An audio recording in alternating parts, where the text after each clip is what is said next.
If your heart feels weary today, please sit here with me. On the quiet porch, where the gentle morning sun still pours down onto every green leaf. Let's set aside the clamor, the worries that have weighed on your chest for so long. I know you might be carrying an unnamed burden in your heart, like an old bag full of pebbles, each step becoming heavier. There are stories, there are sorrows that, even though they've passed, still make your heart ache whenever you recall them. You hold on to them, not because you want to, but because you haven't found a way to put them down. In the teachings of the Buddha, all suffering stems from clinging too tightly to things that are not inherently ours. Just as a closed hand cannot receive cool water, a closed heart will have no room for joy. Holding on to unhappiness is like clutching a withered flower branch. The tighter you squeeze, the more the thorns cut into your hand. Impermanence is the nature of life, and letting go is the way for the mind to return to its innate lightness. So right now, try closing your eyes, taking a deep breath, and exhaling gently, imagining each burden leaving your shoulders like a bird just released into the open sky. In that stillness, you will realize that peace has never left you. It has only been waiting for you to open the door of your heart to receive it. There are times when we think we've moved past a certain sorrow, when we believe our heart has closed an old door, but with just a name called, a familiar melody, or a fleeting scent, everything rushes back as if it were only yesterday. We sit in silence, our heart aches, our eyes suddenly sting, and we realize that we haven't truly let go. The strange thing is that story might have happened months, years, even decades ago. Time passes, but the pain remains exactly where it was, merely covered by a thin layer of dust from new days. That dust doesn't conceal much. A gentle breeze is all it takes for every memory to reappear, as vivid as it was at the beginning. Have you ever wondered why it's so hard for you to let go? Why an old wound still makes you bleed, even though it closed long ago? In truth, the reason isn't that the story was too grand or the person too important, but rather because we ourselves have replayed it many times in our minds, picking it up and examining it as if it were a special pebble that only we possessed. We are like someone carrying a heavy backpack, not filled with rice, water, or necessities, but with the cold stones of memory. Every day, instead of discarding some, we pick up a few more. Perhaps it's a reproachful comment, an unanswered remark, or a distant gaze. Gradually, that backpack becomes so heavy that every step makes us tired, yet we still refuse to take it off. The Buddha once taught that suffering doesn't originate from events themselves, but from the human mind's attachment. Like a wound on your hand, if you leave it alone, it will heal over time. But if you pick at the new skin every day, it will never close. Sad memories are the same. If we know to let them rest, they will gradually dissipate like morning mist under the rising sun. But we often unintentionally awaken them, even clinging to them as a part of ourselves. And that is precisely why we cannot let go. I recall a very familiar story from Buddhist teachings about two young monks and a girl crossing a stream. That day, after heavy rain, the stream ahead was swift and the water high. A girl stood on the bank, unsure how to cross. The first young monk said nothing, approached, carried the girl to the other side, set her down, and continued their journey. The accompanying monk remained silent throughout the walk, but his expression showed some discomfort. It wasn't until they had walked for several more hours that the second monk spoke up. "We are monks. How could you carry a girl like that? That is against our precepts." The first monk smiled and replied, "I left her by the stream long ago. Why are you still carrying her?" That story seems simple, but it clearly reflects our own minds. If an event has passed, but our mind doesn't let go, it remains there as an invisible burden. It wasn't carrying the girl that was the problem, but holding on to that image in the mind that caused unease. In life, we are often like the second monk. It's not that the event itself was so significant, but that we carry it with us every step of every day. If we imagine our mind as a tranquil lake, a sad memory is like a pebble dropped into it.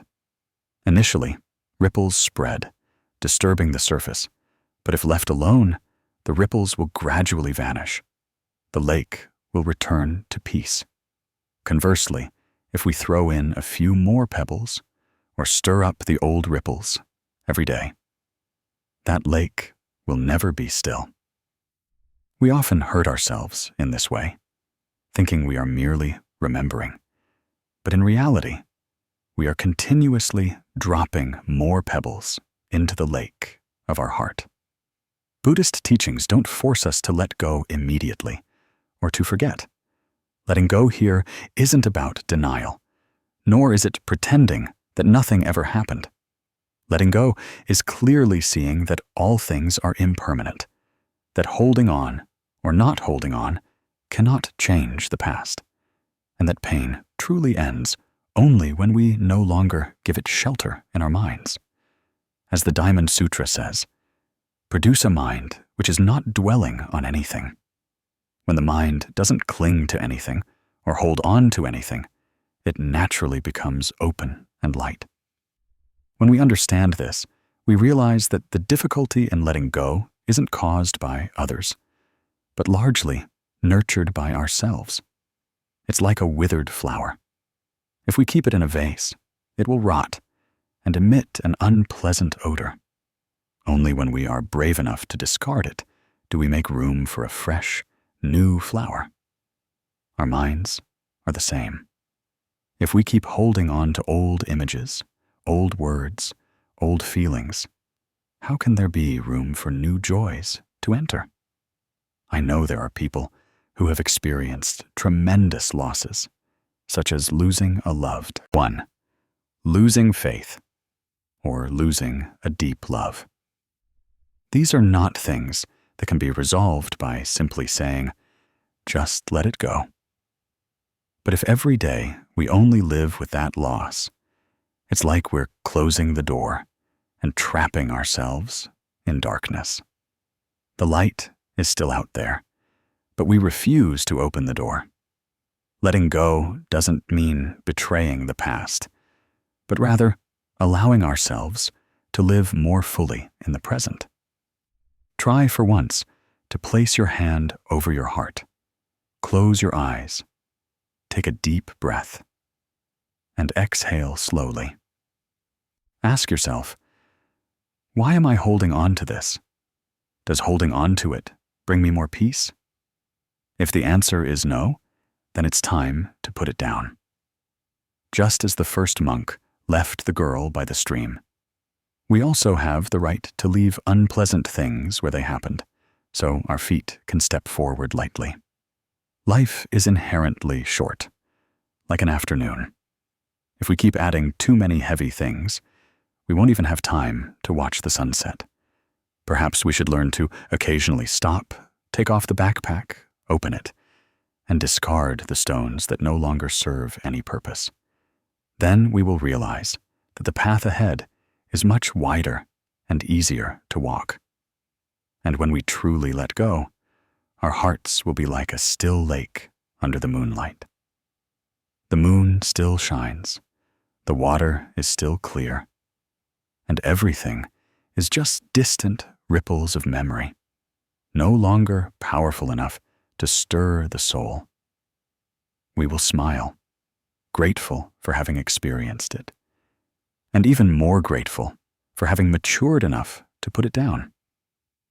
Now, if there's still something in your heart that weighs heavily on you, remember that you don't need to rush. Give yourself time, but also give yourself an opportunity. Don't just replay old memories like a sad song. Try playing a new, gentle, soothing tune for your soul to rest. Then you will see that letting go is not losing, but opening up a new space where peace can touch every breath. One autumn afternoon, I sat on the porch, watching yellow leaves sway and gently fall to the ground. A soft breeze carried the faint scent of milk flowers. Everything in that moment seemed to remind me that human life is like those leaves, sometimes vibrant green, sometimes yellowing, and then letting go with the wind. But there are some leaves that, even after detaching from the branch, remain stuck on a dry, swaying twig, seemingly refusing to fall. It reminded me of people and myself in the past, who clung tightly to pain, to unhappy memories, refusing to let them drift away, even as our hearts and souls withered. We often think that letting go means completely forgetting everything that happened, wiping memories clean as if they never existed. But the truth is, it's not like that. Human memory doesn't function like a blackboard that can be erased with a single swipe. What has been deeply imprinted in the mind, especially pain, often stays there forever. The question is whether we continue to let them hurt us. Letting go, in the spirit of Buddhist teachings, is not about forgetting, but about not continually reopening the wound. It's like when you have a cut on your hand. If you keep picking at the wound to see if it's healed, it will never close. But if you leave it alone, it will gradually mend, leaving only a faint scar that no longer causes pain. There's a concept I want to share with you today. Stop replaying. When we keep thinking about a sad event, we are giving it more opportunities to drain our life energy. Each time we remember, we reopen the door for pain to rush in. We think we're just thinking about the past, but in reality, our mind is reliving it exactly as it happened the first time. And because of this, negative emotions, anger, sadness, regret, surge, making the heart even more weary. The Buddha once taught that a wise person does not allow themselves to be wounded a second time by the same arrow. The first arrow is the event, the unwelcome circumstance that has occurred. The second arrow is what we shoot into ourselves by clinging to that memory, by allowing it to repeatedly play in our minds. Therefore, letting go is stopping the act of shooting the second arrow. It is a proactive act of wisdom, not an avoidance or forgetting. Have you ever noticed that when the rain stops, the ground is still wet? But if the sun comes out, every puddle will eventually dry up. The sun doesn't erase the memory that the rain once fell, but it warms and dries the earth so that life can continue. Our hearts are the same. When opened to receive the light of the present, of mindfulness, the puddles of painful memories will no longer make us feel cold. Mindfulness, something the Buddha mentioned extensively, is the key that brings us back to the present. When we are in the present, fully with our breath, with the bird song, with the sunlight on our face, we are no longer pulled back to what has passed, nor are we anxious about what is yet to come. We realize that right now we are still breathing, still alive, still have the opportunity to smile. I remember once, when I was very sad about an old matter, I took a walk in a small forest. With slow steps, I suddenly heard the crisp crunch of dry leaves under my feet. That sound startled me into realizing I am here right now, with the earth, with the trees, with the wind. And then a warm feeling permeated my heart. The old story was still there, but it no longer choked my heart. I understood that I had just released a part of the burden by returning to my breath and my present steps. That is what letting go is. It's not forcing yourself to forget, but learning not to give the past more power over the present. It's stopping your mind from becoming a place where unhappy memories are constantly replayed like a sad movie. We have the right to stop the screening, to choose a different, brighter scene for our mind to rest. If one day you find yourself still aching when thinking about an old matter, don't blame yourself for being weak. Remember that it's just a signal for you to know that you need to return to the present, to breathe deeply, to release your hand from the second arrow. And each time you do, you are taking another step on the path of healing. Sitting under a tree on a quiet afternoon, I once closed my eyes and told myself, I allow myself to remember, but I do not allow myself to be hurt anymore. That sentence sounds simple, but it helped me escape many long, sleepless nights. And when you can say that to yourself, I believe the light of peace will begin to penetrate every corner of your heart. Once, I met a middle-aged woman during a short retreat. She sat alone by the lake, her eyes fixed on the still water, but her hands were clasped tightly together, as if holding on to something she didn't want to release. When I approached and greeted her, she only offered a faint smile.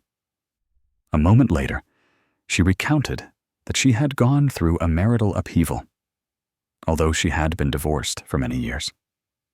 Every time she thought about it, her heart still ached, as if it had just happened yesterday.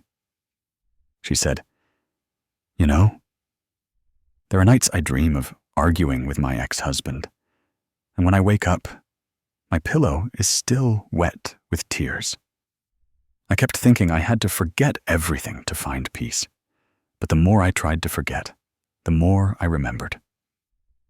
Her story made me think of many people and of my past self. We often mistakenly believe that letting go means completely erasing memories, like pressing the delete button on a photo on our phone. But the human mind does not operate like an inanimate machine. Memories, especially those tied to strong emotions, leave very deep imprints. The Buddha once taught that memory is part of the stream of consciousness. It doesn't disappear, but we can transform how we perceive it. Letting go, therefore, is not about forgetting completely, but about learning to look back without being hurt as before. It is a life skill, a mental training. When you learn this, the painful memory will still be there, but it will just be like an old painting. You can look at it without being drawn into the pain within it. Try to imagine you are holding a very heavy stone in your hand. At first, you think you're strong enough to hold it, but over time, your arm tires, your shoulder aches, and your whole body tenses up. Letting go is the decision to put that stone down. The stone is still there, but you no longer have to carry it. Many people cannot let go because they unconsciously replay the pain. They recall hurtful words, past scenes, or rummage through old photos and messages. Each time they do, they are fueling the past, keeping it alive in their minds. That's why I talk about the concept of stop replaying, a way to protect yourself. When you stop replaying, you no longer add fuel to the old fire. That fire, lacking fuel, will gradually die out on its own. In the Samyukta Agama Sutra, the Buddha gave a wonderful analogy, like a person struck by an arrow. If struck by a second arrow, the pain doubles. The first arrow is the circumstance, the event that happened and was beyond control. The second arrow is what we shoot into ourselves by allowing our mind to replay and nurture that pain. When you understand this, you will realize that letting go is refusing to shoot the second arrow into yourself. I remember an early morning, sitting in meditation by the window, looking out at the backyard garden. It had rained overnight, and drops of water still clung to the leaves, sparkling in the new sunlight. They didn't resist the sun's arrival, nor did they complain about the rain from the night before. They simply reflected the light until they evaporated into the air. Our minds are the same. When we know to return to the present, to embrace the light of mindfulness, the drops of painful memories will gradually evaporate, leaving behind a sense of relief. Mindfulness is the key that opens the door to the present. When you wash dishes, just wash dishes. When you drink tea, just drink tea. When you walk, just walk. It sounds simple, but to truly do it, you need to practice every day.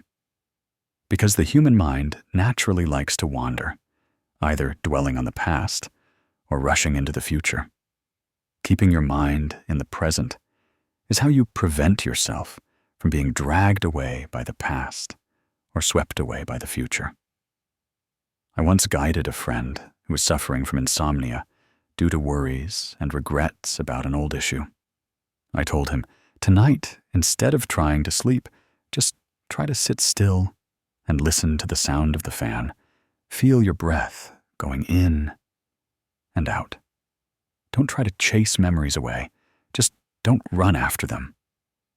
A week later, he called me and said, I still remember the old story, but I don't feel choked up anymore. It's like I'm standing far away watching it, not in it anymore. You see, letting go isn't about erasing memories, but about changing your vantage point. From being in the storm, you step out and view it from a distance. The storm is still there, but you are in a safe place. There's an image in the Dhammapada that I really like. Just as a lotus grows in mud, but is not stained by the mud, a wise person lives in the world, yet keeps their mind pure, not allowing suffering to bind them. The lotus doesn't reject the mud. It accepts the mud as the environment that helps it grow. But it doesn't let the mud cling to its petals. Painful memories are also a part of the mud in our lives. And letting go is putting them in their proper place, not letting them stain our minds. So how do you practice stop replaying? First, you need to identify when you are replaying. Often, it starts with a fleeting thought, and then we cling to it, delve deeper into it, and get swept into a whirlpool of emotions. When you realize this, stop. Bring your mind to an anchor point, perhaps your breath, the sound of birds, or the sensation of your feet touching the ground. Each time you return to the present, you cut off the energy that feeds the past. I want you to try something right now. Close your eyes, take a deep breath, and as you exhale, imagine you are setting down a burden. You're not throwing it away, you're just putting it down so your hands can rest. You can go back and look at it whenever you want, but you don't need to carry it with you every minute. One day, when you look back, you will see that you have traveled far without being controlled by that burden. You will realize that letting go doesn't take anything away from you. It only gives you back your freedom. And as twilight descends, the sun slowly hides behind the mountains, and the sky is painted a gentle orange gold, you will see that everything follows the law of impermanence. Pain is the same. It comes, stays for a while, and then will also leave if you let it go. A peaceful mind is not a mind without memories, but a mind that knows how to put memories in their proper place so they no longer cause further hurt. Believe that within you there is always an expansive sky where light and peace await. You only need to gently step into it with mindful breath, with compassion for yourself. Letting go is a gift you give to your soul, to live fully in each moment of the present, unbound by what has passed. There are days when we feel our hearts are heavy, as if carrying a sky full of gray clouds in our chests. Everything from the past suddenly returns, uninvited. And we don't know when we got used to living with those sorrows as a part of ourselves. Sometimes our minds wander off towards the future, worrying about things that haven't happened, imagining 1,000 scenarios, only to exhaust ourselves. In both these cases, the present, the only place where we truly live, is forgotten. It's like someone standing in a vibrant flower garden, but their eyes are constantly fixed on a distant path or perpetually glancing backward, so they never see any of the flowers blooming at their feet. Once, I met an elderly woman at a temple. She recounted that for many years, even after retiring and no longer being as busy as before, she still felt no peace in her heart. Sometimes she recalled past hurts from her youth. Other times, she feared for the future of her children and grandchildren. I asked her if she often sat still for a bit to feel the present. She smiled sadly and said, "I don't think I know how to be in the present. I'm just used to letting my mind go wherever it wants."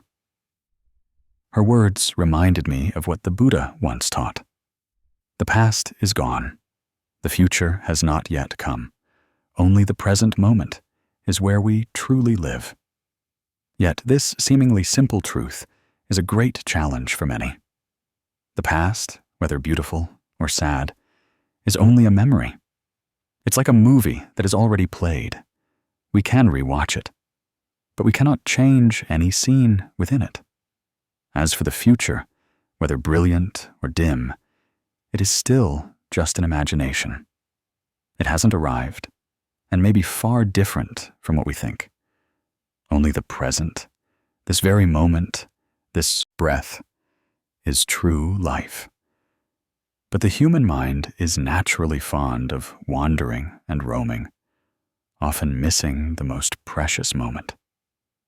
I remember one autumn morning, the sky was crystal clear, and gentle sunlight spread across the temple courtyard. I found the base of a Bodhi tree, sat down, and closed my eyes. Birds chirped somewhere, blending with the soft rustle of leaves. I inhaled deeply, and then exhaled slowly. Initially, my mind was still restless, thoughts crowding in. But each breath brought me back to myself. I began to feel the cool shade of the tree on my skin, clearly heard the wind passing through each leaf, and found myself just sitting there, not needing to do anything, not needing to think anything, just being present. In that moment, I realized that peace is not far away. It only comes when we are willing to stop and listen to the present. Mindfulness, according to the Buddha's teachings, is the ability to clearly and fully be aware of what is happening in the present, without judgment, without rushing to chase away or cling. When mindful, we are like someone sitting by a river, quietly watching the currents flow by. The water might be clear or murky, flowing smoothly or turbulently, but we are merely observers, not jumping in to be swept away. This doesn't mean we are indifferent to life, but that we are fully present, living deeply each moment without letting our minds be drawn into unnecessary whirlpools. If you want to return to the present, you can start with your breath, because breath is the thread that connects us to life. Try for once to sit still, relax your shoulders, gently place your hands on your abdomen, and simply pay attention to your breath. When you inhale, know that you are inhaling. When you exhale, know that you are exhaling. There's no need to try to change your breathing rhythm. Just be aware, perhaps at first, your mind will wander elsewhere, remembering an appointment, thinking about an old story, or worrying about tomorrow's tasks. But each time you notice, gently bring your mind back to your breath, like a kind mother leading her small child back home after they've played too long by the road. Just doing that, moment by moment, you will feel your heart settle down. Another way to return to the present is through each step you take. You can walk slowly so that each step is a true contact with the ground. When you step with your right foot, silently tell yourself, walking. When you step with your left foot, also silently tell yourself, walking. Feel your feet touch the earth, hear the crunch of pebbles, feel the wind in your hair, feel the sun warming your shoulders. When you walk like this, you will see that each step is a miracle, because each step is bringing you back to yourself. People often think that to find peace, you have to go to a far-off, very quiet place. But in reality, peace doesn't depend on location, but on how we connect with the present. You could be standing in the middle of a bustling street with noisy traffic. But if you know how to bring your mind back to your breath, to your steps, you can still find inner stillness. It's like how even in a stormy sea, there can be a deep, calm place where everything settles.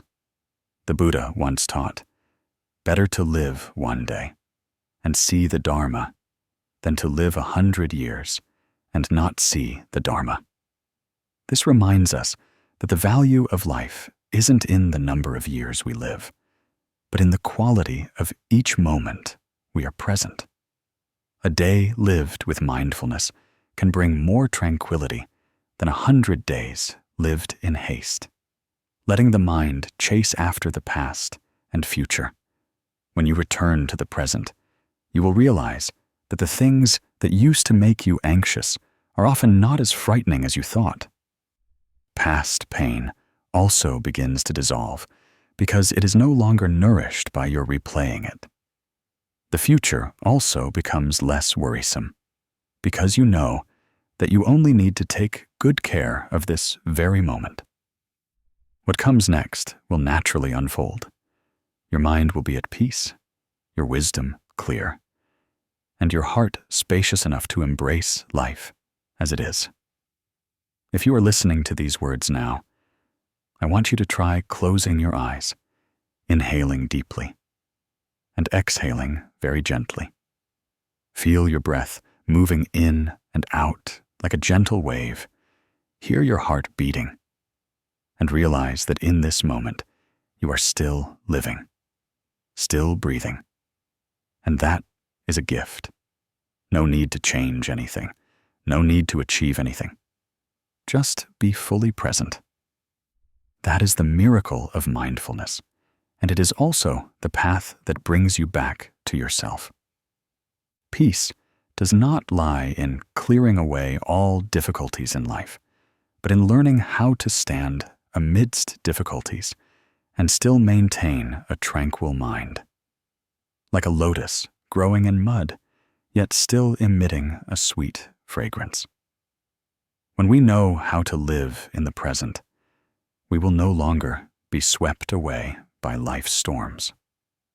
Every breath, every step becomes a gentle reminder that we are alive, and that is enough. So, cultivate the habit of returning to the present every day. When washing dishes, know that you are washing dishes. When eating, savor the flavor of each bite. When hearing birds sing, let that sound be complete in your mind.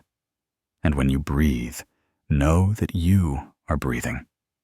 This is not just practicing mindfulness, but also the way we give ourselves the greatest gift, the gift of life. Ultimately, you will see that all joys and sorrows, all wins and losses, all desires are merely waves. They come and go. Nothing lasts forever. Only the present, the moment you are living, is truly worth stopping for, smiling at, and being grateful for. At that point, you will understand that letting go is not a loss, but finding your complete and peaceful self again. Back then, in a small corner of a mountain town, there lived a woman who had spent 10 years as a shadow. Everyone in the area knew her as a gentle, quiet person who always wore the same old, dark brown shirt. People called her the Mother of Winter, because her eyes, whether in sun or rain, always carried a frosty, cold mist. Her name was Lion.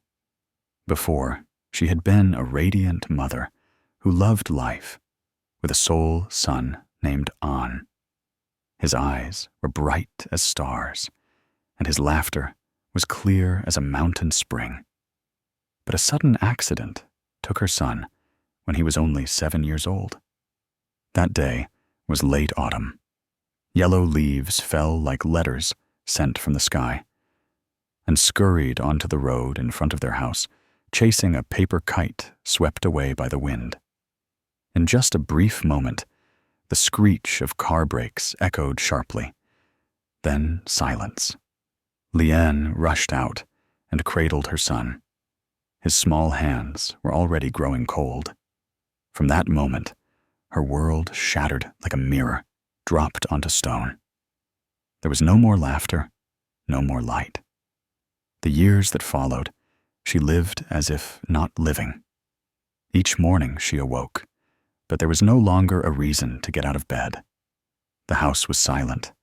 Anne's room remained exactly as it was.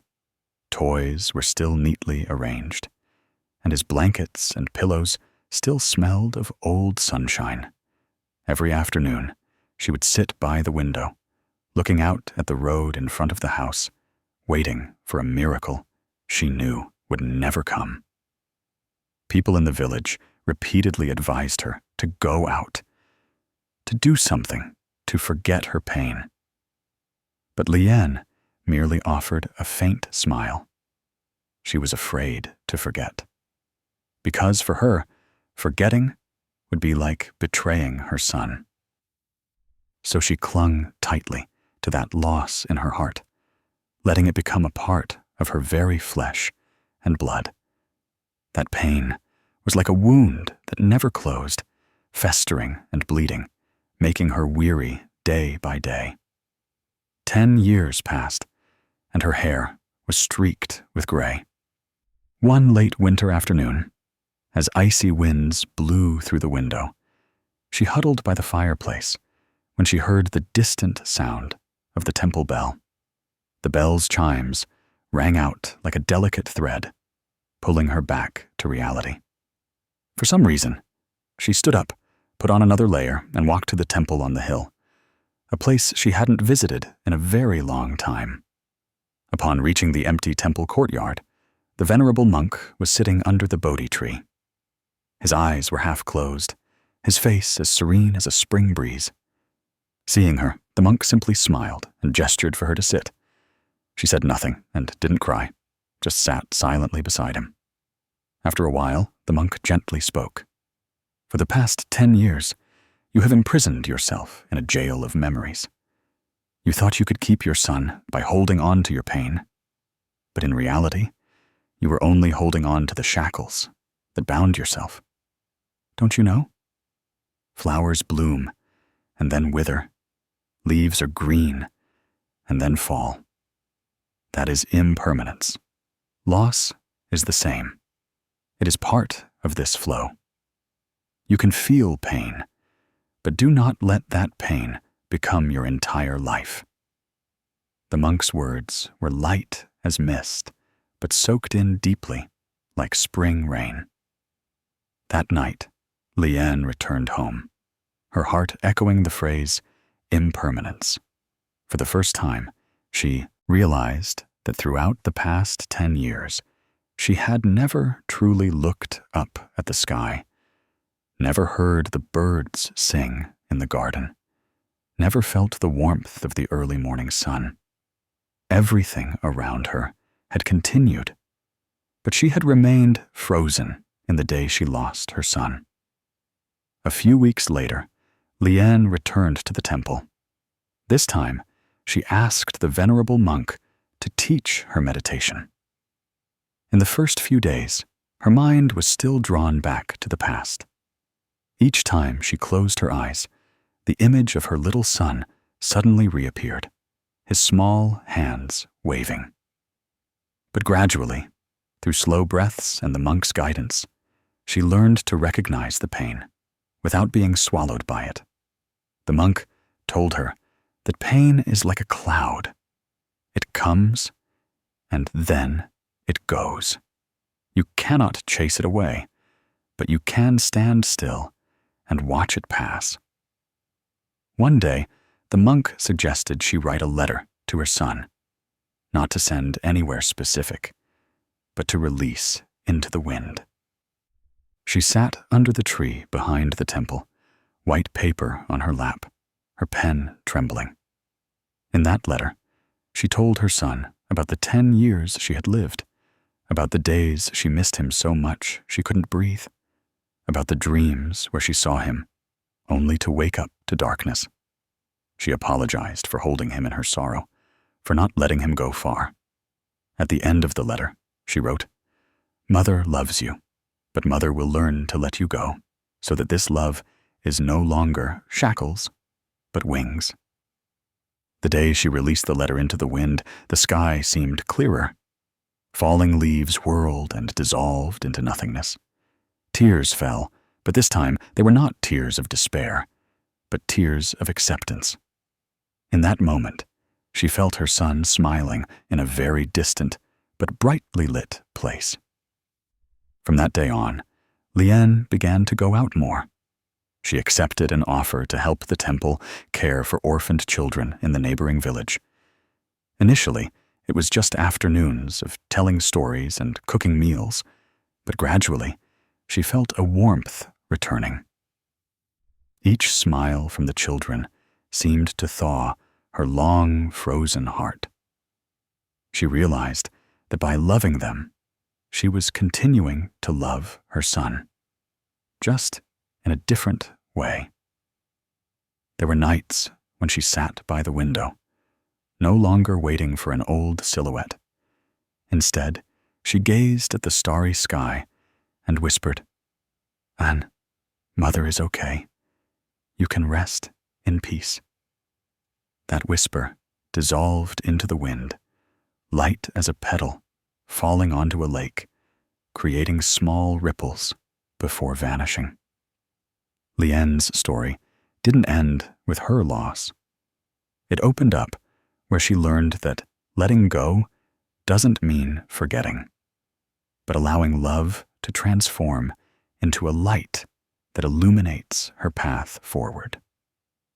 As the Buddha once taught, all phenomena are impermanent. When one realizes this, one's suffering lessens. And indeed, upon accepting impermanence, Lien's heart found a space of peace after the storm. If you are carrying a loss, perhaps today you are not ready to let go. But remember, there will come a day when you are strong enough to open your hand and let what belongs to the past drift away. And then you will feel your hands light, ready to embrace new sunshine. On some autumn afternoons, the wind gently stirred yellow leaves, scattering them onto the ground like old memories, releasing themselves and drifting with time. A person sat on the porch, holding a warm cup of tea, yet felt a chill in their heart. The cold didn't come from the weather, but from a persistent emptiness within. It was the pain, the things that had once shattered our hearts, yet we lacked the courage to look directly at it.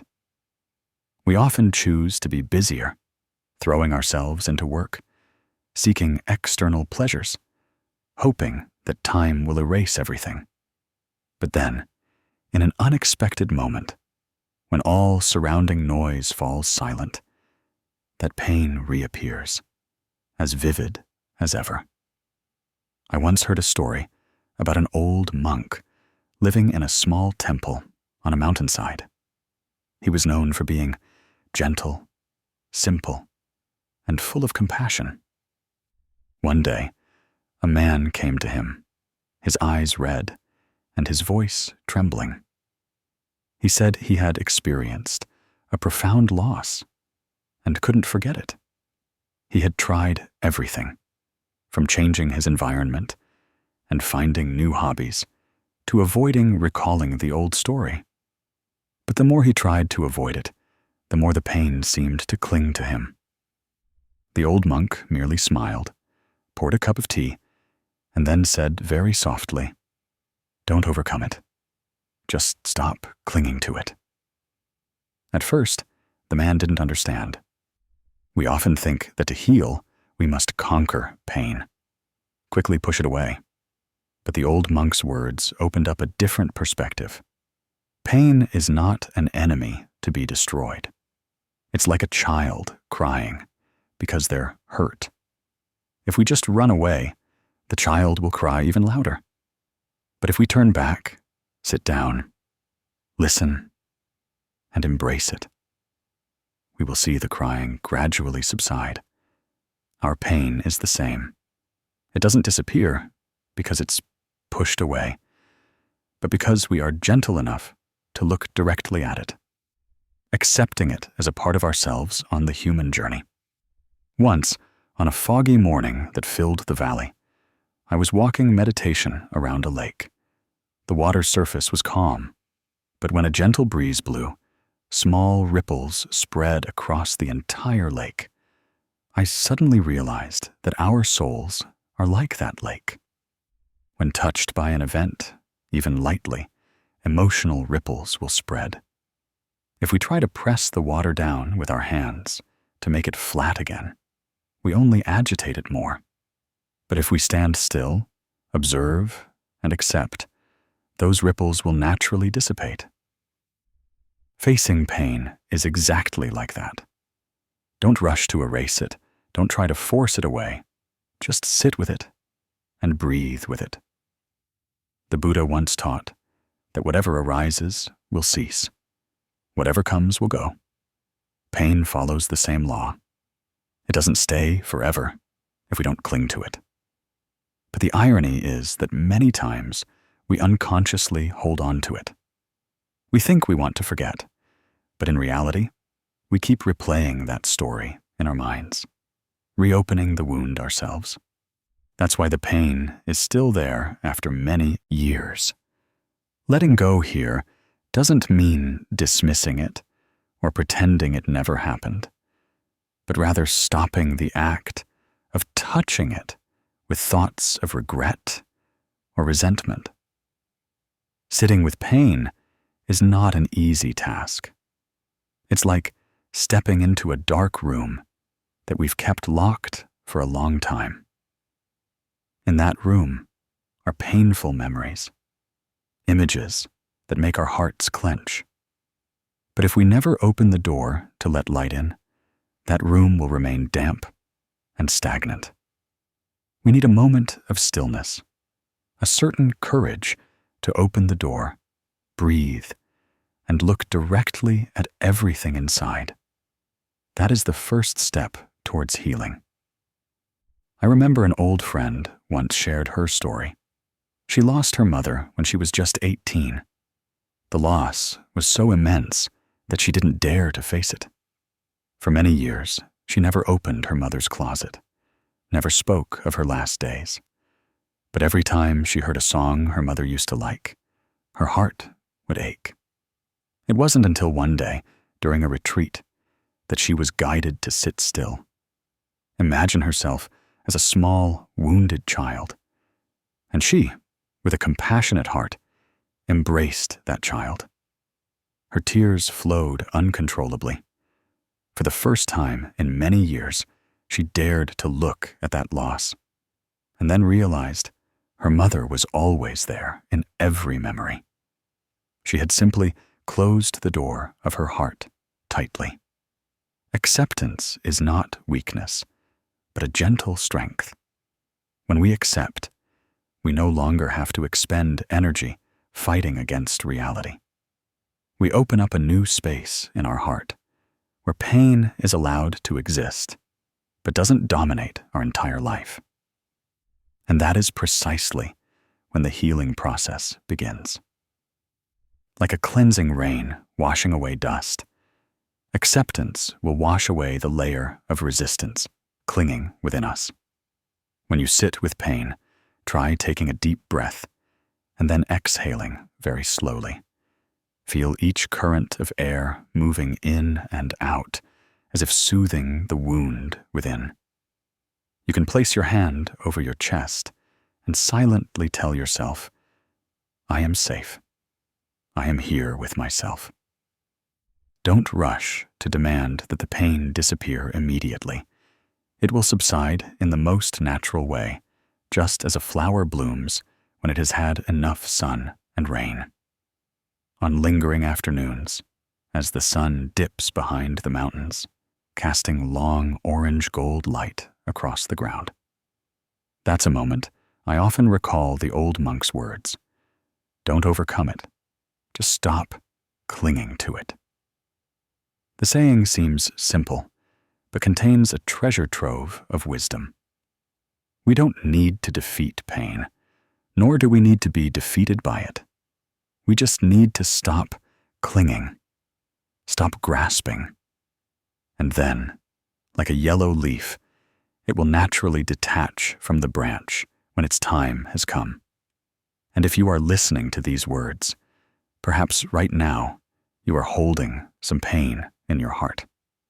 Allow yourself to stop, sit down, and be with it as you would with an old friend. You don't need to say much. Your full presence is enough for the pain to feel heard. At that moment, something miraculous will happen. Your heart will lighten, and you will realize that you are still whole, still capable of loving, still able to live fully, as if you had never been hurt. Because pain, like clouds drifting across the sky, is just a part of the sky of consciousness. And that sky, by its very nature, has never been stained by any cloud. On some afternoons, we sit on the porch, watching the sunlight gently fall on green leaves, hearing the wind rustle through the erica palms by the gate. The scent of earth after the rain seems to embrace every empty space in our soul. Yet, amidst that peaceful scene, our heart still feels like it carries a heavy stone that we can't put down. These are unhappy memories, unhealed wounds, old words like sharp knives cutting into our hearts. Each time we recall them, we think we've forgotten. But in reality, we've only hidden them in a secluded corner. And sometimes, with just a fleeting remark, a hurried figure walking by, everything rushes back as if it had never slept. In life, everyone, to some extent, has been hurt by others. It could be a friend who betrayed us, a family member who didn't understand us, or a love that shattered, leaving a vast emptiness. At such times, we often think, how can I forgive them? Because what we received was too painful, too unfair. But then, as years pass, we realize that holding on to anger or sadness doesn't change the other person. It only makes us more weary and lonely. It's like clutching a hot piece of coal in your hand and hoping it burns someone else. We don't realize that the first person to get burned is ourselves. The Buddha once taught that anger and hatred are like a poison we drink ourselves, hoping others will die. It sounds simple, but truly letting go is a long journey. Forgiveness is not because the other person deserves it, but because we deserve peace. When we forgive, we cannot change the past, but we change how we carry that past forward on our path. Forgiveness doesn't mean forgetting everything or denying the pain. It is the acceptance that it happened, and we choose not to let it continue to bind our minds. For some, forgiveness means allowing them to leave our hearts gently, no longer leaving thorny imprints. Forgiveness also doesn't always require a direct conversation. Sometimes it's just a silent affirmation within our mind. I am letting go. I will not let this make me suffer anymore. And let's not forget, forgiveness isn't only for others. Sometimes we blame ourselves more than we blame outsiders. We torment ourselves for trusting the wrong person, for not being strong enough, for crying too much over something trivial. We hurt ourselves by replaying mistakes, as if it's a way to punish ourselves. But the Buddha taught that all beings can change and transform. If we can be compassionate with others, then be compassionate with ourselves. Learn to embrace ourselves, comfort ourselves, and say that we did our best in our capacity at the time. Only when we can forgive ourselves can we truly feel light enough to move forward. It can start with very small things. Stop comparing yourself to someone else, and then blaming yourself for not being as good as them. Stop thinking that crying or being weak is wrong. Weakness is also a part of being human, just as the sky has sun and then rain. No one expects the sky to be brilliant all 4 seasons. Our hearts are the same. Sometimes they will be radiant, sometimes somber, and that doesn't make us any less valuable.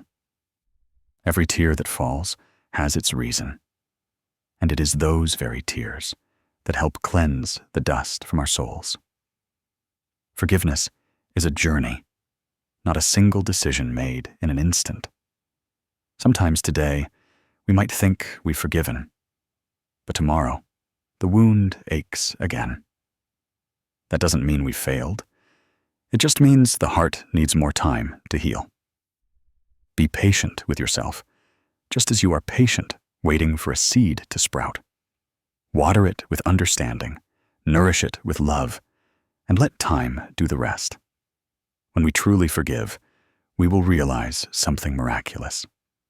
Our mind lightens like a leaf detaching from its branch, letting itself go with the wind without regret. We look at the other person, or the memory of them, like a cloud that has drifted far away. We may still remember, but it no longer stings. It's like looking at a scar on your skin. You know it was once a wound, but it has healed and no longer makes you bleed. Try to imagine our mind as a lake. When filled with anger and hatred, that lake becomes turbulent, churning, and murky. But when we forgive, the water begins to settle, become clear again, and can reflect the blue sky. It is then that we truly see the beauty of ourselves and of life. Therefore, if today you are carrying a sadness in your heart, a person who hurt you, or even disappointment in yourself, try taking a small step towards forgiveness. No rush, no coercion. Just begin to realize that you deserve peace. Whenever an old memory returns, instead of blaming, smile and say, I choose to forgive, because I want my mind to be lighter. When one door closes, it's often so another can open. Forgiveness is the key that opens that door to peace. And when you open it, light will flood in, dispelling the long-standing darkness. You will see that all these years, the person who needed your embrace and forgiveness the most was yourself. Now you can close your eyes, take a deep breath, and exhale slowly. Imagine before you a vast field, wind caressing each blade of grass, and the early morning sun embracing everything. In that space, you release all that is heavy. You see yourself walking lightly, each step unburdened, no longer tied down by what has passed. In this moment, there is only you and deep peace. There are days when our heart feels cramped, like a small room crowded with worries, anger, and hurt. Just an unintentional word from someone, an unfavorable glance, is enough to shake us. We hold on to unpleasant things like a handful of salt, pouring it all into the small glass of our mind, only to drink it and find it bitter, acrid. In that moment, we forget that in life, there are still long, wide streams where a handful of salt, when dropped in, will dissolve, blending into the cool, fresh current so that no one tastes its saltiness anymore. We are the same. When our heart is open, when we know how to view things with a forgiving eye, then sorrows will naturally fade, no longer having the power to hurt us as before. Once upon a time, there was a story about a Zen master that every time I hear it, I feel as if my soul is cleansed. One day, someone came to complain to the master about the suffering they were enduring. They spoke of injustice, of hurts, and even of betrayal. After listening, the Zen master remained silent, then gently took a handful of salt, put it into a small glass of water, stirred it, and offered it to the person to drink. When they drank, the saltiness made them wince. The Zen master then led them to a clear blue stream, put a similar handful of salt into it, and asked them to drink. The stream water was cool and had no salty taste at all. It was then that the master said, "Suffering is like this salt. Its saltiness doesn't change, but the glass of your mind is too small, so everything becomes heavy. If you open your heart like this stream, suffering will also dilute, no longer tormenting you so much." That saying seemed simple, but contained a treasure trove of life.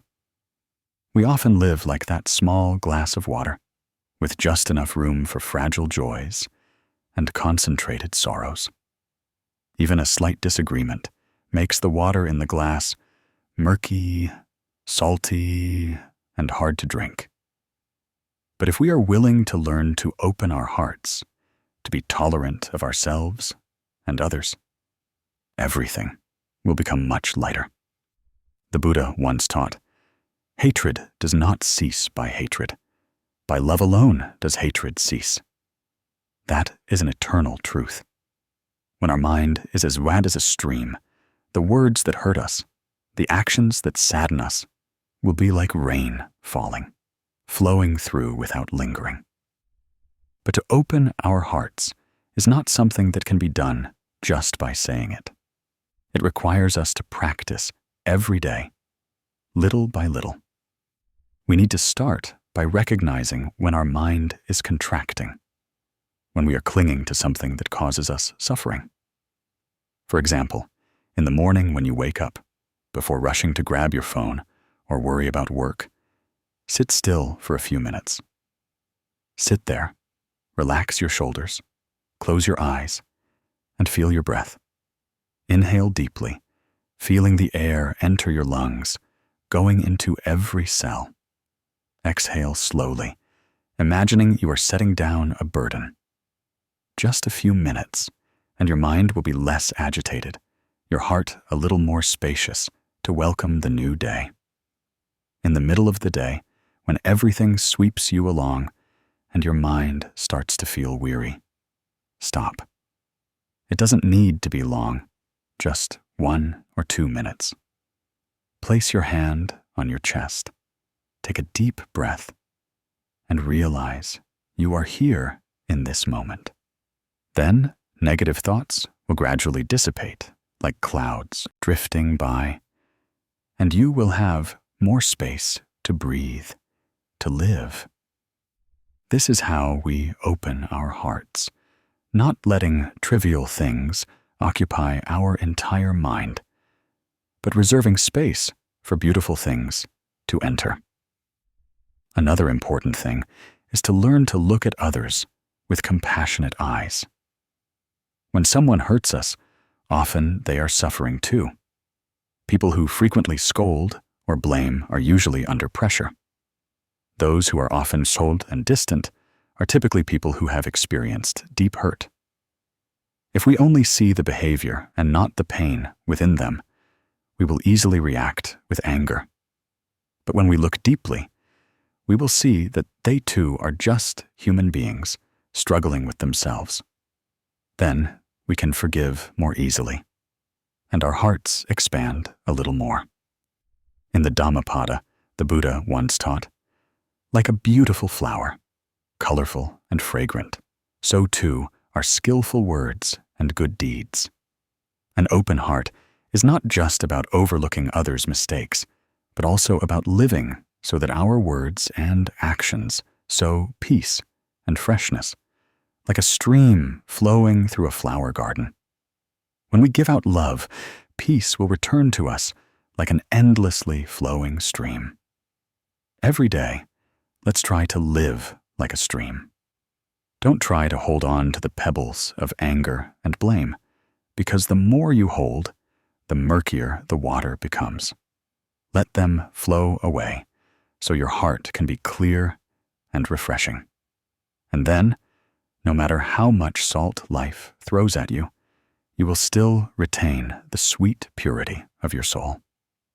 If tomorrow morning you wake up and spend a few minutes sitting still, breathing gently and smiling, know that you are cultivating openness in your mind.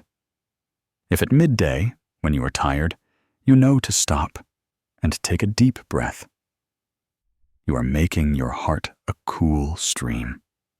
And if in the evening, before sleep, you know to forgive the things that happened during the day, then that night you will sleep peacefully, as if lying beside the gentle sound of a flowing stream. Believe that any of us can become a stream. We just need to practice day by day, opening our hearts a little more, and then a little more. Then, any sorrow will dissolve like a handful of salt falling into a long, wide stream, no longer bitter. And in that coolness, we will find ourselves light, free, and serene. One afternoon, I sat on the porch as autumn had arrived. Gentle gusts of wind carried the subtle fragrance of milk flowers from the alley. The sun leaned towards the distant mountains, its golden light painting the foliage, a color that was both warm and wistful. Before my eyes, the small village road remained as it always had. The bricks, darkened by time, bore the indelible footprints of countless people who had passed through. I suddenly wondered if human life is also like those old houses along the road, filled with countless memories, but one cannot stay in them forever. Each of us has a house called the past. There are houses radiant with sunlight, laughter, and the peace of childhood. There are also houses dimmed by many losses, by choked sobs, by long winters without a fire's warmth. Regardless of which house it is still a place where we once lived, loved, hurt, and grew. But like an abandoned house, if we try to stay there, the dust and mold of time will gradually suffocate us. The Buddha once taught that the past cannot be clung to. The future has not yet arrived. Only the present moment is where we truly live. He didn't tell us to forget the past, for that is impossible, but he taught us to view it as a guest who once visited, smiling as we see them to the door when it's time for them to leave. But the human heart often feels differently. We keep standing in front of the old house, clinging tightly to its decaying door, hoping it will open to return beautiful days or allow us to mend what is broken. The Buddhist scriptures of Lin Ung once recounted meeting a woman over 60. She sat alone by the riverbank, her eyes fixed on the distance, saying that for nearly 40 years she still dreamt of her deceased husband. Each time she woke up, she felt as if she was reliving that heartbreaking day. Her heart constricted like a fresh wound torn open. She said she couldn't move on because she was afraid of forgetting her husband, afraid that living happily would be a betrayal. But then, after listening to a Dharma talk, she suddenly understood that true love does not lie in perpetually holding on to images in sorrow, but in living well for the rest of one's life, so that the deceased can rest in peace. From then on, she learned to let the past rest and to build a new house with each mindful breath. A new house doesn't simply appear. It is built from the smallest bricks. Each time you sit and drink a cup of tea, fully savoring its flavor, you are laying a brick. Each time you smile at someone, letting go of a complaint, you lay another brick. When you are willing to pause, to look at the blue sky, and be grateful that you are still breathing, that is when the foundation becomes stronger. Mindfulness is the cement that binds these bricks together, so that gradually a new house of the soul emerges, bright, spacious, and airy. I know some might ask, but what about beautiful memories? Why not keep them? You can keep them, but hold them like a painting on a wall to admire when your heart wants to remember, not like something to sleep with. Don't live in them day after day. A beautiful painting makes a room warm. But if the room is only paintings and has no windows, light cannot enter. The past is the same. It enriches the soul, but cannot be a long-term dwelling. As each day passes, the old house decays a little more. If we keep staying there, the wind and rain of the present will leave us cold and wet. Only when we start building anew will we have true shelter. You don't need to tear down the old house. Let it remain there as a landmark, your own museum. But choose to live in the house you are building from today. That house doesn't need to be magnificent. It just needs peace in every corner, and every step inside should echo with a light heart. Imagine each morning when you wake up, instead of letting your mind race to the past, you spend a few minutes sitting still, taking a deep breath, and exhaling slowly. Pay attention to each current of air moving in and out. Feel the warmth spreading in your chest. In that moment, you have just laid the first brick for a new day. Then, when eating breakfast, don't eat while thinking about old matters. Be grateful for each bite of bread, each drop of milk. That is the second brick. In this way, in one day, you can lay dozens of bricks of mindfulness, and before long, a peaceful home will form within you. The Buddha once said that the mind is the root, and circumstances are the branches. If the mind is at peace, circumstances will naturally be at peace. If you build the house from within, even if there's a storm outside, you will still sit calmly by the hearth of your heart. At that point, the past will no longer have the power to hurt you. It will only be a story you once lived through, not a prison holding you captive anymore.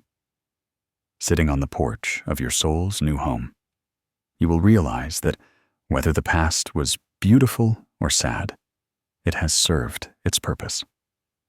It taught you to love, taught you loss, taught you strength and vulnerability. And now you can thank it. Gently close the old wooden door and step through another door. The door opens to the square of the present, where there is new wind, new light, and a new you, a person who knows how to live each moment fully. As you walk this path, each breath is a step towards a peaceful home. Each smile, each grateful glance, each act of forgiveness is a brick laid on a solid foundation. You will realize that peace is not something you find in memories, but something you create today. And when that house is warm enough, you will no longer fear the shadows of the past.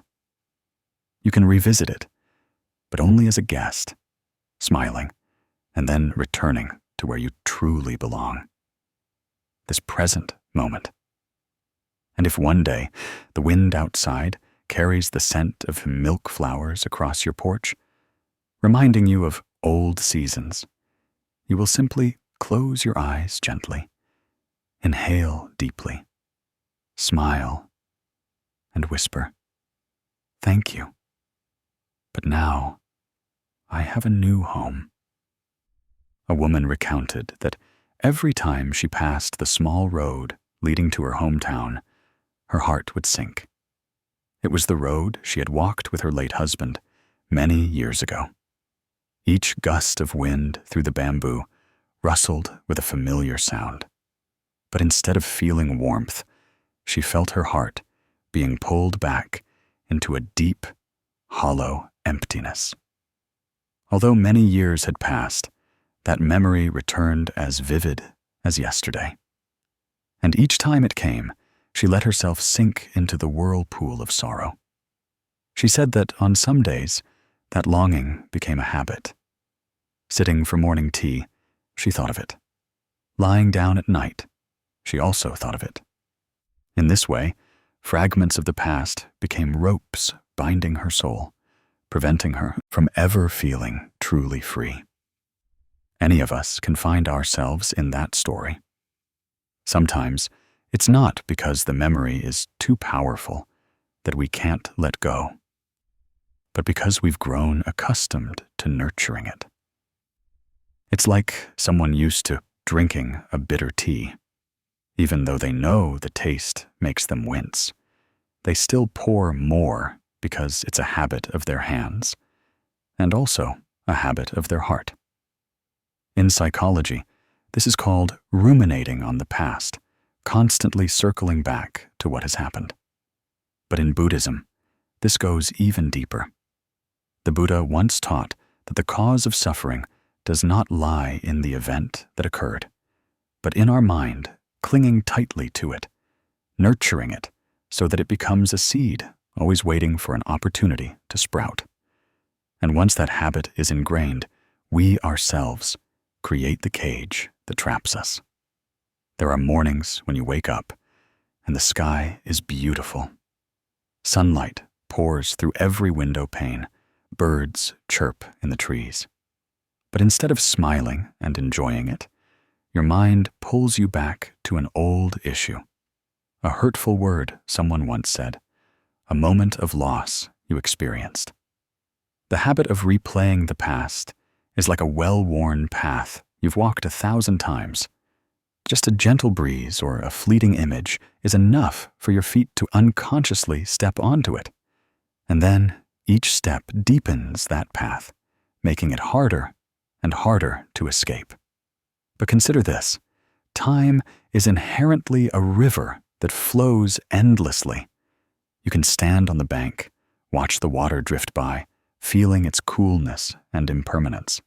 Or you can jump in and try to hold on to the drops of water that have passed, only to become exhausted and unable to cling to anything. Time can only heal when you live in mindfulness, when you are truly present in each unfolding moment. Because if your mind still wanders to the past, then even if 10 or 20 years pass, that wound will remain as fresh as new. There's a verse in the Dhammapada that says, "No one can hurt us but ourselves." Suffering here refers not only to the pain we experience the first time, but also to the times we hurt ourselves further by replaying it. If you stumble once over a stone on the path, then each time you remember and feel more pain. It's you bending down to pick up that stone, putting it in your backpack, and continuing on.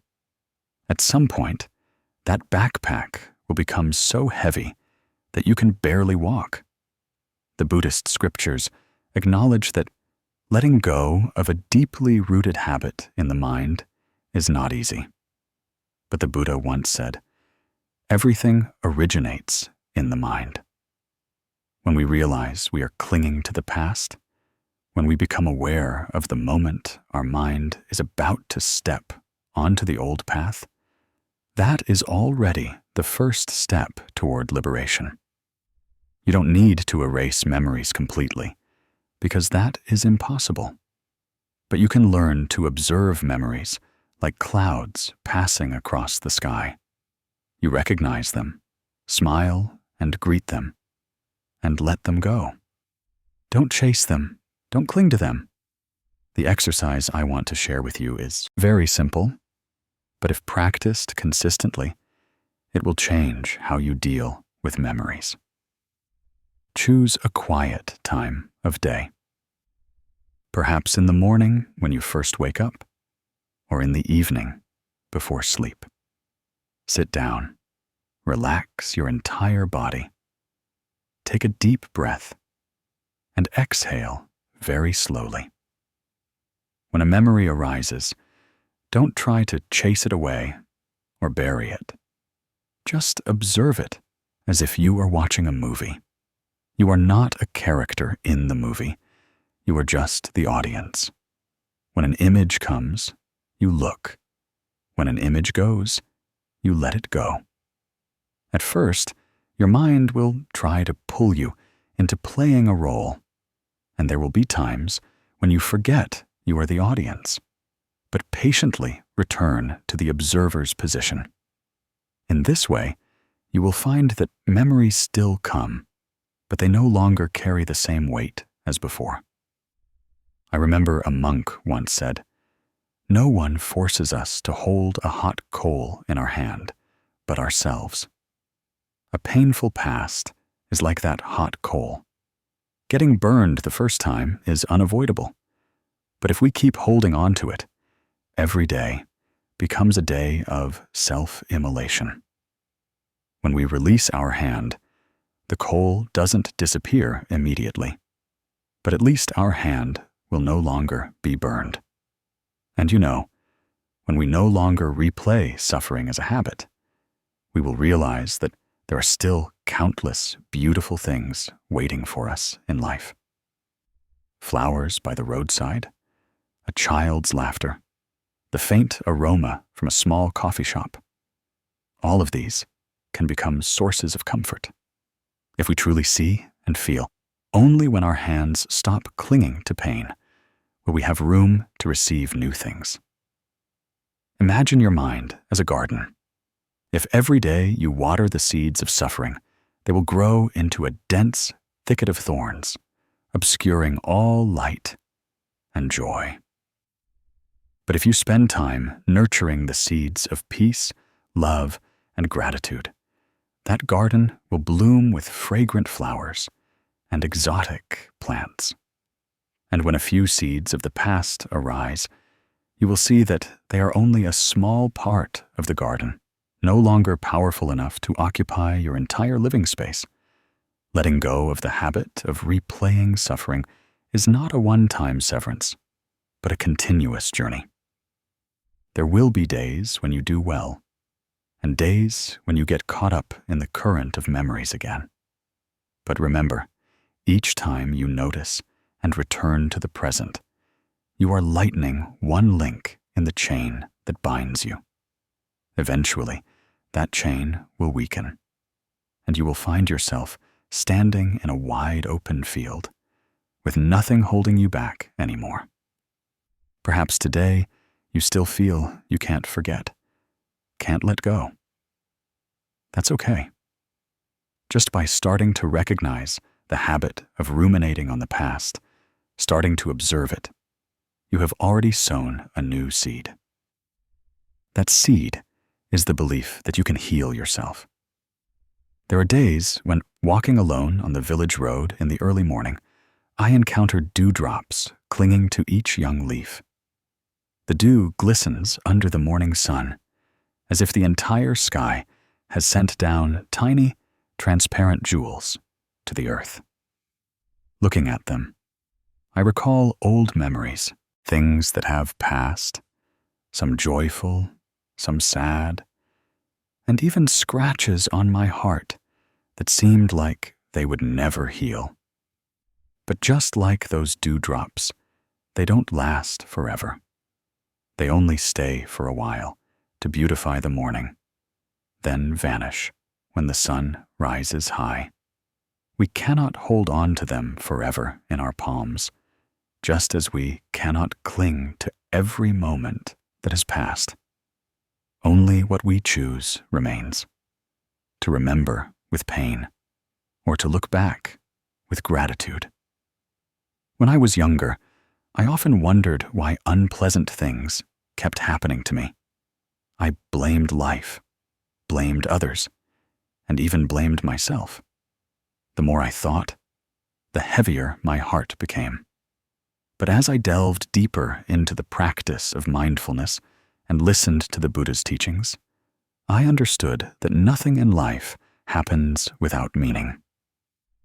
Every event, every wound, every stumble can become a lesson if we are patient enough and open our hearts to receive it. The Buddha once taught that all phenomena arise from causes and conditions. They come and then go. And everything we experience, whether joyful or sad, is also a cause and condition for us to grow. I remember once walking on a mountain path, not paying attention to my feet, and stepping on a sharp thorn. The piercing pain made me stop and wince slightly. I bent down and gently pulled out the thorn. When the thorn lay still in my hand, I looked at it and smiled. I didn't turn back to see where I had stepped, nor did I try to recall every detail of that painful sensation. I simply knew that I had just learned something. When walking, be careful where you step, and when hurt, take gentle care. The painful memory no longer needed to be preserved intact, but the lesson from it would remain forever. Life is similar. Thorns will continue to appear on life's journey, but each time we overcome one, we become a little wiser, understanding life and ourselves a little better. Looking back at past events with gratitude does not mean denying that we were once hurt. Nor is it an attempt to paint sad memories pink, transforming them into falsely beautiful things. Gratitude here is the acknowledgement that because of those experiences, we are who we are today. Because of tears, we learned to cherish smiles. Because of dark days, we saw how precious light is. And because of losses, we learned to love more deeply. There are memories that still make our hearts ache when recalled, but instead of blaming, we smile and tell ourselves, "Thank you for teaching me strength." The Buddha once taught that a wise person does not seek to avoid suffering, but looks directly at it, clearly seeing its nature so as not to be bound by it. When we look back with a grateful heart, suffering is no longer a chain, but becomes a bridge leading us to understanding and compassion. We begin to see that everyone who has ever hurt us is simply living in their own ignorance. Everyone has their own dark corners, their own fears, and their own wounds. When we realize this, instead of nurturing hatred, compassion arises in our hearts. That is the moment when sad memories are transformed into a spiritual gift. I once met an elderly woman at a temple. She recounted that her life was full of losses. Her husband passed away early, and her only son died in an accident when he was young. She said there was a long period when she lived in darkness. Not a single day felt complete. But then one day, while sweeping the temple courtyard, she saw yellow leaves falling. The leaves had fulfilled their role on the branch, and now they released themselves to the ground, becoming nutrients to nourish the tree. She suddenly understood that the people she loved had fulfilled their roles in her life, and now they had become a part of her strength, of her compassion.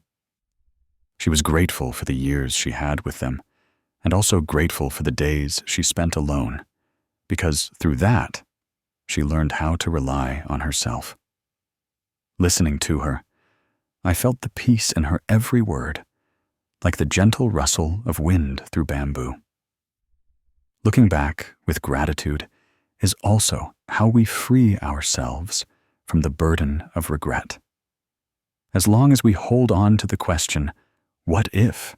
in our hearts, we are still living in the past. But when we replace "what if" with "thank you," we return to the present.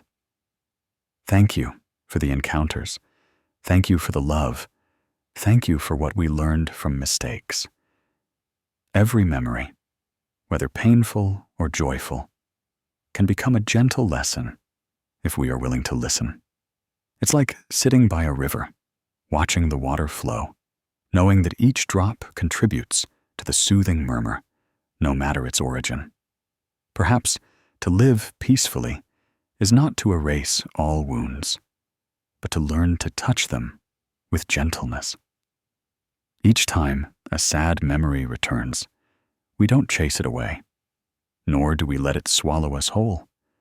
We simply smile, greet it, and say, "Thank you, but I'm okay now." At that moment, the past is still there, but it no longer has the power to control our present. That is true freedom. Freedom from within.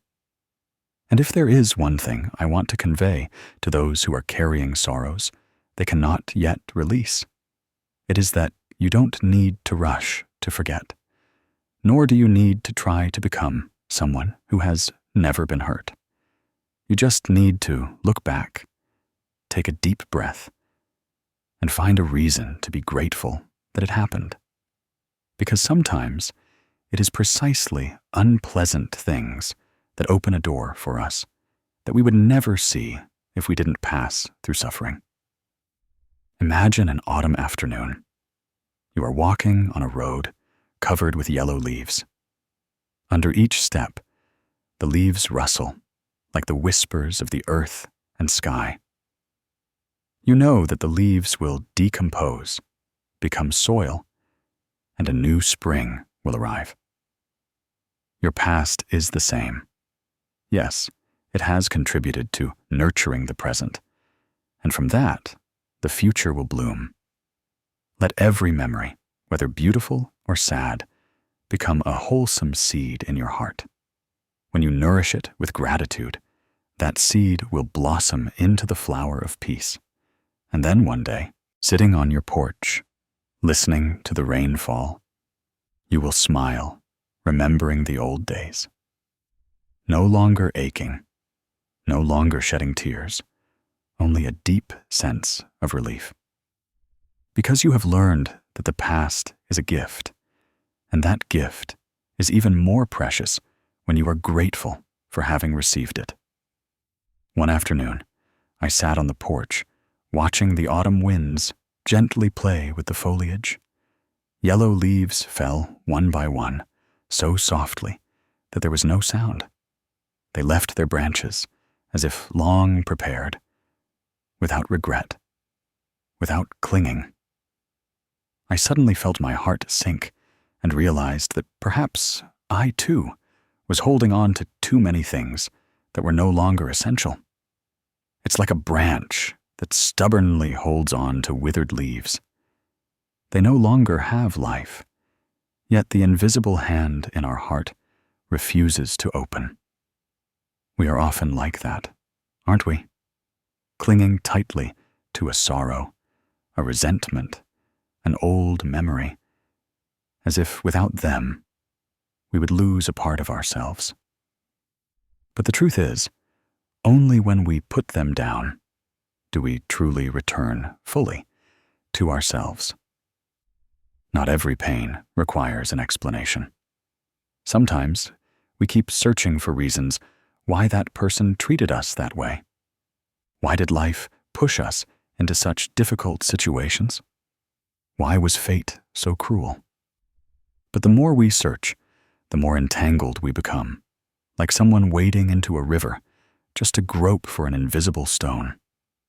Sometimes the answer doesn't exist, or it's not as important as whether we are willing to step out of that dark corner. The Buddha once taught that suffering is inherently a part of life, but continuing to cling to suffering is a choice. Pain comes and then goes, like clouds drifting across the sky. Only when we clutch the clouds in our hands do they become something that obscures the light. There are some matters where no matter how much you investigate, you will never know the full truth. The person who hurt you may never have understood what they caused you. They may have done it unintentionally or intentionally. But regardless, holding on to a wound in your heart only torments yourself. The human mind is like a room. If you keep filling it with old, broken things, how can there be room for new light to stream in? Each time we refuse to put something down, we close the door of our heart. I recall a story once told by a Zen master. Two friends were walking along a mountain path. Along the way, they encountered a young woman who couldn't cross a swiftly flowing stream. One of them immediately carried her to the other side, and then both continued their journey. But many hours later, the other person still grumbled, "Why did you do that? We shouldn't make physical contact with women like that." The first person smiled and replied, "I put her down as soon as we crossed the stream, but you are still carrying her in your mind all this way." The story sounds simple, but deeply resonates. Setting down is not just about letting go of material things or other people. Most importantly, it's about setting down the invisible burdens in your mind. Acceptance is the first step for the heart to find peace. Acceptance doesn't mean you agree with wrongdoings or overlook what has happened. Acceptance is understanding that everything in the past cannot be changed, and we choose for our mind to no longer be chained to it. When you no longer argue with reality, you will find yourself much lighter. Just as when it rains, instead of complaining about the lack of sun, we open an umbrella and smile as we walk. The rain still falls, but we don't let ourselves get soaked in resentment. Life is a long journey, and the only companion from the moment you open your eyes to the world until your last breath is yourself. You will meet many people along the way. Some stay for a while, some leave early, but only you will be with yourself from beginning to end. Therefore, learn to save yourself before waiting for someone else to liberate you. Saving yourself is knowing when to let go and when to hold on. It is understanding that happiness does not lie in how someone else treats you, but in how you treat yourself. If your mind is a garden, don't let the weeds of old memories spread everywhere. Reserve space for new seeds, for joys, and peace to have a chance to sprout. Each time you put down something that is no longer needed, you are clearing your mind to become more open. A full glass cannot have more water poured into it. A heart that is too heavy cannot soar. The Buddhist scriptures acknowledge that some things are easy to say, but hard to do, especially when pain has become part of a life habit. We can get used to carrying it, like someone accustomed to carrying a heavy bag every day, forgetting that they can put it down. But consider this. If today you decide to put that bag down, would you be able to walk more lightly? You would find yourself no longer stooped over from the weight. And sometimes, lightness itself is a form of happiness. Life is inherently impermanent. What we deem necessary today might become a burden tomorrow. People we think will be with us forever might have taken a different path tomorrow. All change is natural. Letting go is not a loss, but making room for new things to arrive. Just as a branch must shed old leaves to welcome new buds, we also need to put things down so our mind can be at peace, so our heart can be open to brighter things. Sometimes what you need is not an apology, not an explanation, but a decisive choice from yourself. I will not let this hurt me anymore. That is a powerful declaration, but also a loving one for yourself. When you learn to put things down, you are embracing yourself in the most complete way. And if one day, looking back, you realize you have overcome those heavy days, and your heart no longer clenches, then smile, because that is the sign that you have truly let go, truly put it down. It's like when the rain stops, the sun reappears, and you step outside, take a deep breath, feeling light as if no storm had ever passed. Believe that beneath all the layers of suffering's dark clouds, your heart is always bright, like the primordial sky. Your task is simply to put down what is no longer essential so that light can be revealed. As a Buddhist verse once reminded, no clinging, no resistance. The mind, like the vast sky, clouds come and go. When you can live like that, peace will no longer be something to be sought far away, but the breath you are inhaling, the step you are taking. One morning, as I just opened my eyes, sunlight filtered gently through the window onto my face, and the air was fresh after a night of rain. It made me pause, not rushing to get up as usual. I lay still, listening to birds sing on the porch, and wondered how long it had been since I truly allowed myself to rest, without striving, without trying to appear strong. Perhaps we've become so accustomed to believing we must always be resilient, always ready to smile for everyone, even when our hearts are weary. But living like that for too long will exhaust the mind without us even realizing it. Learning to live authentically is not an easy journey. From a young age, we were taught to please others, to suppress emotions, and to put our own needs last. But living authentically doesn't mean being selfish. It means knowing how to look within and realize that you, too, deserve love and care. The Buddha once said, "One cannot truly love others if they do not know how to love themselves." Self-love is not just about treating yourself to a gift or a trip, but more profoundly, it's about accepting your weak parts, your cracks, your unhappy days. You can imagine yourself as a small child within your heart. That child sometimes feels scared, sometimes wants to cry, sometimes just needs a hug and comforting words. If you only love it when it's well-behaved and strong, that love is not complete. Loving yourself means that even when you are weak, even when you need to rest, you still embrace yourself and say, "It's okay, I'm here." There will be days when you feel you can't do anything, and that's okay too. Trees also have seasons of dormancy before putting out new shoots next season. No one expects you to be strong all the time. Only we ourselves place that burden on our shoulders.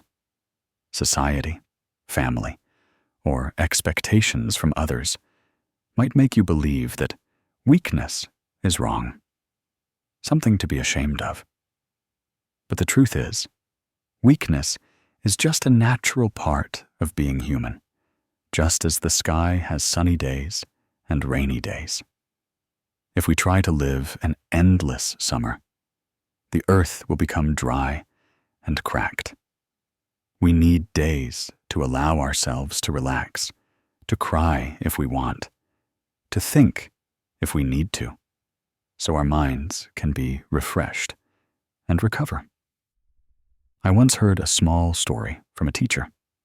Someone came to the teacher complaining that they were always exhausted from bearing all responsibilities and always appearing fine to everyone. The teacher simply smiled and handed the person a glass of water, asking them to hold it. Initially, the glass of water was light, but the longer they held it, the more tired their arm became. Finally, the teacher said, "What makes you tired is not the glass of water, but the fact that you don't put it down." Similarly, what exhausts us is not that life is too heavy, but that we don't allow ourselves to put the burden down, even for a moment. Living authentically also means daring to acknowledge your true feelings. If you're sad, accept that you're sad. If you're tired, admit that you're tired. Denying emotions only makes them sink deeper and become stones in your heart. Conversely, when we recognize and embrace emotions, they will gradually dissolve. Buddhist scriptures teach about mindfulness, the clear awareness of what is happening in body and mind without judgment. When you know, I am sad, without blaming yourself for it, you have taken a big step on the journey of living authentically. A simple yet effective practice is to wake up each morning, smile, and tell yourself, "Today I will live as if I have never suffered." This doesn't mean you deny difficulties or pretend everything is perfect, but rather you choose to start the new day with a light heart, not letting painful memories drag you down. You have the right to live a full day, no matter how bad yesterday was. Just as after a night of rain, dawn still breaks, and you can still take a deep breath to feel the scent of the earth and sky. I know sometimes you fear that if you live authentically, if you reveal what's truly going on inside, others will leave you. But remember, those who genuinely care about you will stay, not because you are always strong, but because you are you. Living authentically might cause you to lose a few relationships, but in return, you will preserve your own peace and find people who cherish you for who you truly are. When you live authentically, you will also find it easier to let go of unpleasant things, because when you no longer have to play a role, no longer force yourself, your mind will be lighter, and you will clearly see what is worth keeping and what should be released. You will no longer have to wear the mask of always fine, but can say, "Today, I am not fine." And that's okay. That is not weakness. It is courage, because you dare to face your own truth. Learning to live authentically is like returning to your old house, wiping away every speck of dust, opening the windows to let light flood in. You begin to see each wall, each crack, but you don't detest them. Instead, you learn to accept and love them as part of the house, because that is where you will live your entire life, within your own heart. And when you learn to live authentically, you will find life becomes much lighter. You won't need to compare yourself, won't need to chase anyone else's standards. You will gradually realize that happiness doesn't come from being liked by everyone, but from knowing how to love yourself, both when you are strong and when you are weak. As a verse says, "Be a lamp unto yourselves. Be a refuge unto yourselves."